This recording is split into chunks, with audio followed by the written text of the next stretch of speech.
దాన్ని ధర్నా అనో జోక్ అంటాను. ఎందుకంటే మేము ఈ మాట శాసనసభలో బిల్లు పెట్టినప్పుడే చెప్పాము. You are cutting a very cruel joke on the backward classes of this state. అంటే బీసీలను మోసం చేస్తూ మీరు దగా చేస్తున్నారు, వంచిస్తున్నారని చెప్పాము. ఇవాళ నేను ఒకటి అడుగుతా ఉన్నా, మీరు సమాధానం ముఖ్యమంత్రి గారిని అడగాలని చెప్పి కూడా నేను కోరుతా ఉన్నా. 42% రిజర్వేషన్లు అని ఢిల్లీకి వచ్చి డ్రామా చేస్తూ ఉన్నా.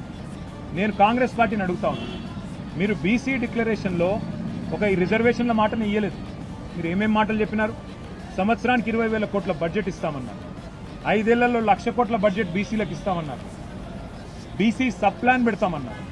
42% రిజర్వేషన్ రాజకీయాల్లోనే కాదు, ఉద్యోగాల్లో, ఉపాధిలో, ప్రభుత్వ కాంట్రాక్టుల్లో కూడా ఇస్తామన్నారు. నేను ముఖ్యమంత్రి గారిని అడుగుతున్నా, ప్రభుత్వాన్ని అడుగుతున్నా, కాంగ్రెస్ పార్టీని అడుగుతున్నా, మీ చేతుల్లో ఉన్నాయేమో చేస్తలేరు. మీ చేతుల్లో బీసీ సబ్ ప్లాన్ ఉన్నది, చేయండి.